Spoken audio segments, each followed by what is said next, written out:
All right, back here on Inside Wrestling Radio, and today on the telephone we have a good friend of Inside Wrestling Radio in Melissa Coates. Melissa just got back from Nepal, and she was over doing a tour of Nepal and Kathmandu and all that stuff, and she just literally got back in the United States. So we welcome you back and welcome you to Inside Wrestling Radio. How you doing, baby? Thank you, and it is so good to be back. It's definitely different when you're in a third world country. Really? I want to get into that, Melissa, but before we do, you were over there, what, for a couple of weeks? Yeah, basically it turned into a couple of weeks just because of the sheer fact I was traveling for 6 days. Like, as luck would have it, there was delays right out of Atlanta, so I arrived in Kathmandu a day late because I missed my connection in JFK because of the delays in Atlanta. Vito and a couple of wrestlers from Chicago were all traveling at JFK, and I was supposed to be on a flight with them, but I ended up missing it and having to stay in JFK overnight because of mechanical problems in Georgia. So I literally arrived in Kathmandu, grabbed something to eat. Show wasn't at 6 p.m., it was at 2 p.m., so I get into Kathmandu after a 10-hour layover Delhi, India the night before, so I'm freezing and totally uncomfortable trying to sleep in the airport. I arrive into Kathmandu just in time for the show. So I had some travel issues, but you know what? I'm so used to expecting the worst from my travel that I still turned out a good match. I won a three-way with this girl from Britain called Faithful Lahane and a girl from Chicago, Lady Cayenne. It was a really good match. It was 20,000 fans. There was, I don't know if it's the Prime Minister, there's some sort of government from Nepal there, and to hear that many people pop all at once, 20,000 people, is absolutely amazing. And I was over there mostly because people liked me because I was blonde, so I really, I really went over well just from the blonde hair. So, I had Nepalians saying, "Oh, you look like Pamela Anderson," so it was really flattering. It was an amazing trip. Just, we were there to perform on Saturday, I think it was February 26th, and then on Friday, March 5th. And the show on Friday, March 5th was in the resort area of Nepal. It's called Pokhara. And we had about 10,000 fans there. They put it on a Friday, which probably was not the best idea just for the sheer fact that, school kids couldn't make the show and people were in work. But we still had a really big turnout. And it was just amazing. It was just an amazing experience. I'm really happy I had a chance to take part in it. It's a lot of traveling, though. A lot of time spent waiting in airports. That was the worst part. I want to talk to you a little bit about this PWECAN. What does that PWECAN stand for? It's the Professional Wrestling Entertainment Championship Association Nepal. Obviously it's not quite the way the WWE would be arranged or TNA or anything like that. It's a little different over there. But the Himalayan Tiger, he's a war hero from Nepal, and as well he lived in the States for a while, and from what I know, he trained at Johnny Rod's. So he always wrestles Big Vito, and Big Vito he met when he was at Johnny Rod's. And he just, started contacting me on Facebook, which is how I got involved, and he just said the sponsors really liked me because of my blonde hair and big boobs. So, so that's how that worked out for me. Yeah, who doesn't like that? And as you know, I'm a huge fan. I guess that's a universal thing. You know what, Melissa? It absolutely is. It absolutely is a universal thing. It seems to be. So yeah. So his association is Professional Wrestling Entertainment Championship Association Nepal. From the looks of this, it looks like it was established in 2004, and he's got his own company called, I think it's Show or something like that. I'm supposing they're going to release the DVD in Pokhara. I'm not totally I got there late, so I really kind of got there. I was exhausted from the fact that my trip was drawn out an extra day. I was stuck in 2 airports overnight freezing, not really eating all that much. And I got into the town, did the 3-way. It went really well. Then I ended up sleeping almost a full day, till the next afternoon. You can find him on Facebook under the Himalayan Tiger, and he's got his own wrestling company. And I think it's Show. We had to sign releases, so I imagine he's going to release this DVD. I'm just trying to look in the contract and see the actual full name of his company, but I don't really see it listed here. But like I said, it was amazing. They don't get a lot of entertainment. Like Brian Adams was actually there a week before we were there performing at the same stadium. I think he had 25,000 fans there. We had 20,000 fans, so that's pretty impressive. That's very impressive. They don't get a lot of Western entertainment. So when we did get over there, it was just it's just amazing. I was just laughing when I went because I'm usually a heel. Because of my blonde hair, we figured I'd be a baby face. So I was just laughing because I'm not used to people all cheering that much, 20,000 people, I'm usually a heel, so I come running out doing the, I can't do a really boppy baby face thing because I'm obviously too big to do the Mickey James sort of entrance, but I came out and they're all like cheering, and I just thought it was so funny. I've never felt more like Hulk Hogan. Wow. It's huge. It was hilarious. And I changed my entrance music to Hell on High Heels by Motley Crue, and actually it's sort of like Real American. Yeah. It's kind of like Hogan's music, so it's just, I just recently did that. Like, I think this is actually the first show I've come out to Motley Crue, and it was just funny. I was just laughing as I ran out there, and these people all like, they all cheered. It was hilarious. Melissa, who else was on the tour with you? Big Vito was on it. Of course, last year he caused a riot with Tiger. Oh, is that right? So Big Vito was on the trip, and, he knows Tiger from Johnny Rods, where they both trained. And a couple from Chicago, Lady Cayenne. She does kind of a vampire voodoo gimmick, and her partner, Zeus, I think his name is Malaki, the Great Malaki. I think I might be saying that wrong. Like, a lot of these people are on my Facebook. The NWA promoter for Australia, Hartley Jackson, he was there, referee Daniel Beaumont, Faith Lahane, who's from Britain, and Fugo from Japan. He's worked in Japan for 20 years, just connected all over Japan. So, and he was really entertaining, cool guy. We had a bit of a language barrier, but we had a good time together. And I hung out mostly with Australians because they were very laid back. And then the people from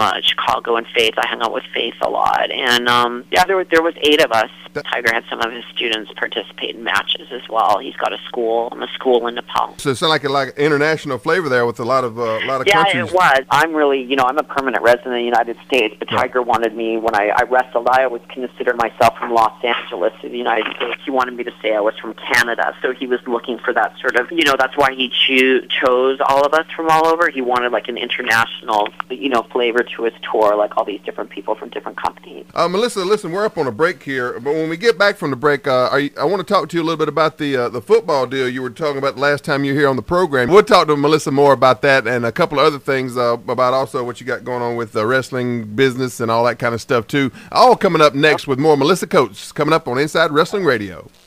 All right, back here on Inside Wrestling Radio, and today on the telephone we have a good friend of the program's, Melissa Coates. And before the break, Melissa was telling us about her big trip over to Nepal and all the adventures she had over there. Melissa, before we get into the football thing, I wanted to talk to you a little bit about a good friend of yours, Bill DeMott, returning to the WWE to be a trainer for the new Tough Enough season. I think it's great. I think it's a good choice. Controversy makes cash. Absolutely. And Bill certainly was controversial from some of his appearances and, previous Tough Enough. So I've always gotten along good with Bill. I mean, I know after Deep South closed down, I think there was a little flack over Bill DeMott. But, Bill and I have known him for years. He was always, when I was at OVW, he'd come out. He was always really kind to me and cool with me. And, he was cool with me at Deep South, too. I always got along really good with Bill. And I actually bumped into him, I guess, before he ended up in California for Tough Enough. NCW? Yep, in Greenville. In Greenville, South Carolina. I bumped him out there, and it was so good to see him again. I occasionally bump into him at the gym here in Medina. Like, he trains at Gold's Gym, and he was running a school. I guess he put the school on hiatus since he's been out in California doing Tough Enough, but I bump into him at the gym. We always had a good relationship. He was always real positive with me. I always got along great with him. Yeah. So he's watching him in the ring again was so refreshing. I mean, I told him, I watched his match, and I came back after, and I said, Bill, you move like a cat. Yeah. Because he's so smooth, and to see, on the independent scene, to see good psychology playing out in the ring, it was just so refreshing. Like, it was such a really good match, and he's great to the people he works with. He puts them over, he's got kind of skinnier guys hitting him in the back, but Bill's not being an egomaniac. He's putting them over. He was being really probably generous because he's a big man. He was being really generous, and it was, just shows his personality. It was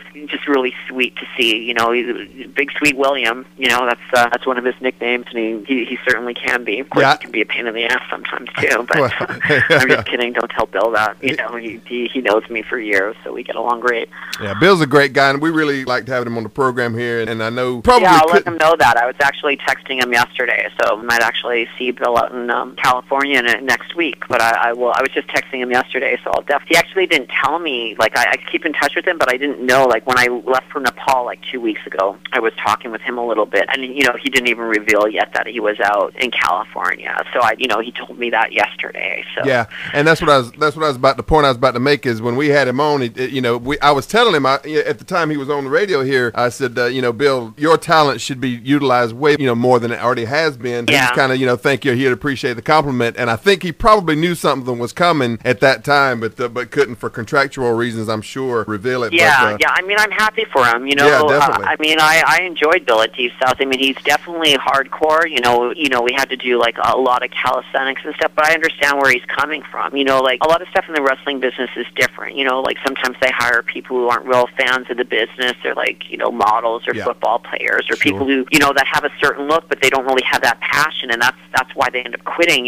Bill was a real stickler for being all about wrestling. We had really hard workouts, and I guess some people disagree with that, or some of the students thought it was a few people at Deep South, I guess, thought it was abusive and stuff. But I mean, I understand where he's coming from. When you want to make it an elite level, which I did in professional bodybuilding. Like I was ninth in the world at one point. You understand where people are coming from when you have to be 24/7 thinking about wrestling, and that's how Bill is. Things are just different nowadays than they were when he started. And I think actually when I was at Ohio Valley Wrestling, that was right before they started the Diva Search. And I'm not saying like divas are useless or no better than I am, but it's a different perception of paying your dues. Like when the girls I was with who made it in, like Mickey James and like Jillian Hall and Beth, those girls paid their dues on the independent scene for years. Like we paid our dues at Ohio Valley, with all the endless drills and lack of sleep. And one time we were going 21 days straight with practices or shows. Wow. They don't really, I'm not sure how things run down at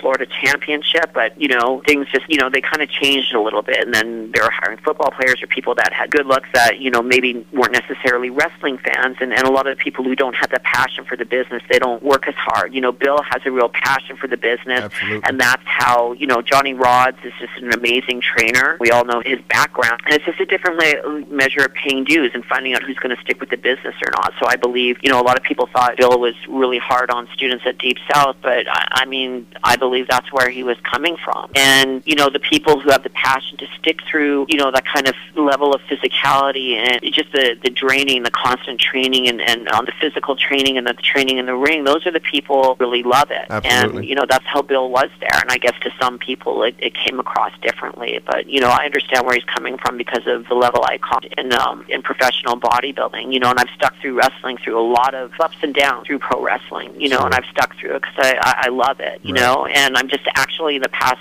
year I've just really started to come in my own, and it's only because I paid my dues. Like I really haven't had people take me by the hand and help me. All the stuff I got was slow and just hard work of paying dues. Like I was working in Puerto Rico for WWC last year, the tour to Nepal. I'm just finally getting recognition based off myself and my own hard work, because I haven't had someone take me by the hand and set me up with bookings and lead me through the stuff. Everything I've done has been hard and difficult. And I think actually my background in magazines and professional bodybuilding, I think it was actually a drawback for me in this business, because I think a lot of the business is based off egos. And I think because my background was already, I was already famous within a certain business, people are more going to help you if they're not threatened by you. When I got into the business, at Ohio Valley, I mean, I had girls like injuring me on purpose or trying to injure me or just do stuff to me on purpose and ask me, you're already famous in one business, why are you here trying to get to ours? Like just stuff like that, where people were like, stick in your own business, get out of ours. Most people think it was a benefit that I was who I was, that I down in history books as the Jan Tanna winner or ninth in the world and ninth in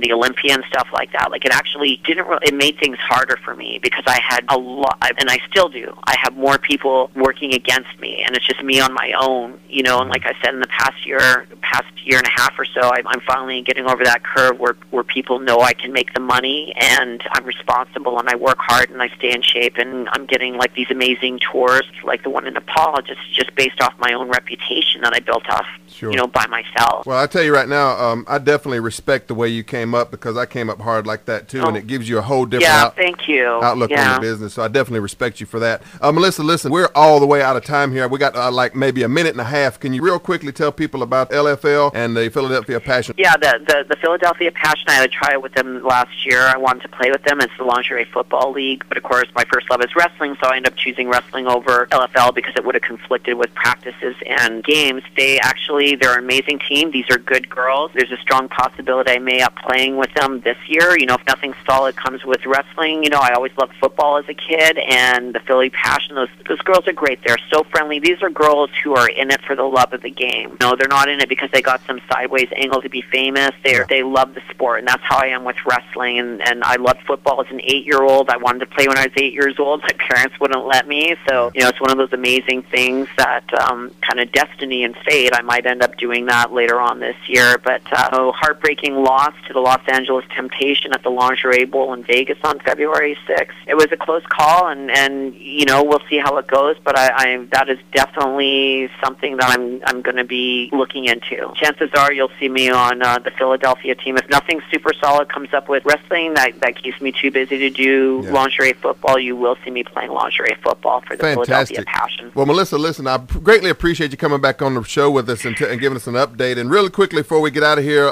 give us your website information real quick. MelissaCoates.com, MELISSACOATES.com. I'll have a whole bunch of photos up on my trip to Nepal. You can also see it on my Facebook account, which is under Melissa Coates. I have 3 of them because one of them is completely full with friends. PokharaCity.com. It's a lot of photos from the tour. It's POKHARA.com. I've been jet lagged, so I haven't updated my Facebook, but there's a lot of amazing photos there. I mean, check out Nepal. It was an amazing experience. Parts of it were difficult, but we're all in it for the love of wrestling and for the passion for the game, and having 20,000 fans cheering you kind of like makes up for the cold showers and the dirty bed sheets because they didn't clean their sheets, and the chicken that I think was actually pigeon. Very different. I starved actually the first 4 days until we got to Pokhara. Pokhara is like the resort area of Nepal, and I finally had a hot shower there, so I was happy. All right, Melissa, we've really got to get out of here. I greatly appreciate you coming back on, and continue success to you. And anything we can do for you here at the radio, don't hesitate to give us a shout. Okay, that's going to do it for the interview portion of the program. We'll be right back here with more Inside Wrestling Radio coming up next.